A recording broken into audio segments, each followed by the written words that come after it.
We continue with our broadcast this morning, and we stay with Palestine. We stay with solidarity for the people of Palestine, and we're joined now by Neeshan Balton, Executive Director at the Ahmed Kathrada Foundation. Neeshan, good morning to you, and welcome to the show. Thank you very much, and greetings to your listeners. Yes, wonderfully able to join us, and it is obviously very, very clear that I'm sure even with the Ahmed Kathrada Foundation, many of us, our eyes firmly fixed on what is taking place in Palestine. Many of us are actually overwhelmed, but also at the same time, lots of emotion that is running, disgust, anger, sadness, you name it, and all these emotions are actually difficult even to consolidate into one. And I'm sure you keeping a very, very firm eye on what is taking place in Palestine, Nishan. No, we certainly are trying to follow it as best as we can, both TV as well as all of the online platforms. And you're right, there is a worldwide sense of grief and anger. But at the same time, there's an unprecedented level of visible opposition to what is happening there, as well as to the entire project of Netanyahu. So I think as bleak as things are, we must recognize the growing solidarity from all corners of the world in unprecedented numbers. Well, certainly, Nishan, and I think just to expand a bit more on what you've just spoken about in terms of the worldwide increase in the solidarity of the people of Palestine, and we see this solidarity taking different forms, taken to different levels as well, where we've seen people just come out and express how they feel about the genocide that is unfolding, but despite the governments that have been actually backing Benjamin Netanyahu, despite the threats that have been made to many people, the citizens of those countries, people are relentless and they don't care. They coming out and they are supporting in whatever manner, in whatever form they can, ignoring what these leaders are saying, ignoring what the governments are saying. And I think the occupation of New York Central Station and the arrest of hundreds of Jewish activists is a sign of that. And I think likewise in some of the Arab-speaking countries, the opposition from citizens has forced their own governments to begin to reassess their relationships with Israel. Even in a place like India, we have seen similar kinds of outpouring of support, which also pushes back against the policies and practices of their own government. So, I don't think overnight governments change their positions, but when you have this kind of scale of visible resistance in the streets, uh, governments ultimately and political parties there would come to the conclusion that they need to rethink their position. Um, it doesn't do much for the people who are dying on a day-to-day basis in Gaza and in the West Bank. But I think that over time, this has the real possibility of perhaps for the first time fundamental global shifts.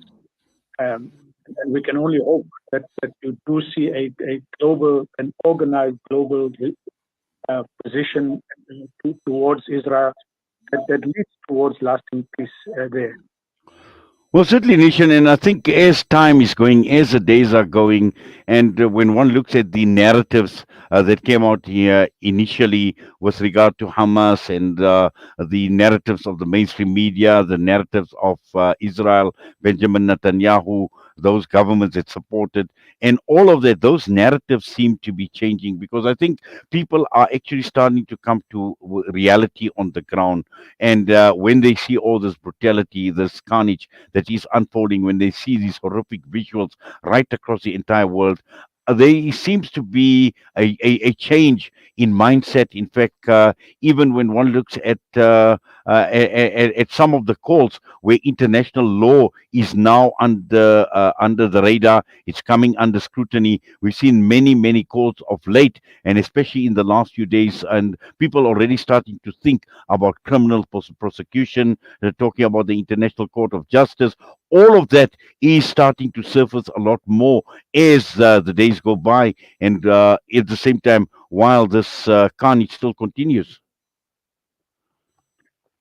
And you're absolutely right. I think there's a growing international consensus that what we're seeing is genocide. And that I think has its own long-term possible value. There is I think, growing consensus as well that the International Criminal Court must shed its kind of biasness and do what is required to deal with this genocide. But as I said, all of these things don't bring immediate relief to the people who are dying and who are suffering. But I think it's what those of us who are not there must continue to do, and step up the pressure on international institutions and on global corporates as far as is possible, because we've seen the benefits of that in South Africa. The South African struggle, however, took a fair amount of time to get to that level of consensus. And I'm not sure if there is that amount of time for people in Palestine to endure what they're currently enduring. Well, certainly, but also, just looking at the international solidarity movement with Palestine, and looking at South Africa now, we've been in touch with many people right across the entire world, and the world is actually looking at South Africa to take the lead because of the position that we take, because of our own ugly history of racism and apartheid. And it's amazing that how much credibility South Africa has got in the eyes of many of these organizations, many individuals who are looking at South Africa taking the lead. And a clear example of this is we've seen the international relations minister, Dr. Naledi Pandor, the Q&A session that she had in Parliament, in the National Assembly, and the manner in which she had responded. And there is just so much that South Africa can contribute, both in South Africa, but also looking at it internationally as well. That includes the continent, the African continent, and the influence that South Africa can have on the AU as well with regard to the position on Israel and all these atrocities that are being committed. I think that those are very important steps, but there are certain deficiencies that have been identified by many in the last few days. The fact that young people can go and serve in the Israeli Defense Force and yet being South African citizens, I think is something that could easily be addressed. The arms trade information, and if that is verified, that was released, I think, yesterday or so, the SARS information that shows, although there is ongoing trade, a significant trade in arms and weaponry still seems to be there. Those should be within the ability of government to deal with. So I think that it has taken the fight to all of these international platforms is important, that it has articulated a clear message through Durko, the minister, and the DG, I think is hugely commendable. But I think it also has to look at what more can be done practically in South Africa to make those calls practical and visible here. Well, we see that yesterday where we saw the minister in the presidency and also in her capacity as the state security minister raise this issue about the action the government needs to take against South Africans that are fighting alongside the Israeli Defense Force. Because, we've got legislation and we've heard the statement come out, and this is where the government needs to walk the talk, saying that South Africans fighting in the Middle East war will be prosecuted because we have got legislation to cover this prohibition of mercenary activities, regulation of certain activities in the country in terms of Armed Conflict Act. Now we've got the legislation as well. These statements have been made, and the proof of the pudding is in carrying out and actioning what the ministers, like the minister in the presidency, is saying, Nishan. Absolutely, and it's not as if this South Africans serving in the Israeli Defense Force only happened from the 7th of October.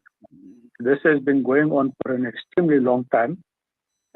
Various organizations have highlighted this, they've taken this to the highest offices in the land, and that it has taken this amount of time to recognize this as an area that where action is required. I think it's worth noting, and it's important to acknowledge. But I think likewise, it's not palatable that it has taken this amount of time for the very practical steps that could have been taken a long time ago not to have been done.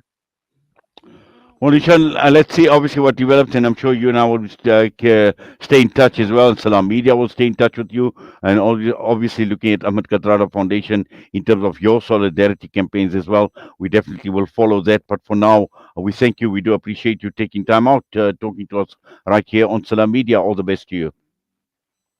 Always a pleasure. Thank you. Neeshan Balton, Executive Director at the Ahmed Kathrada Foundation, the AKF Solidarity with Palestine. We're going to go for a break. We come back. We will be focusing on the Dr. Mats Gilbert tour, the South African tour. And this morning, we will be focusing on the Pretoria leg of the events that we will be hosting in the major cities in South Africa.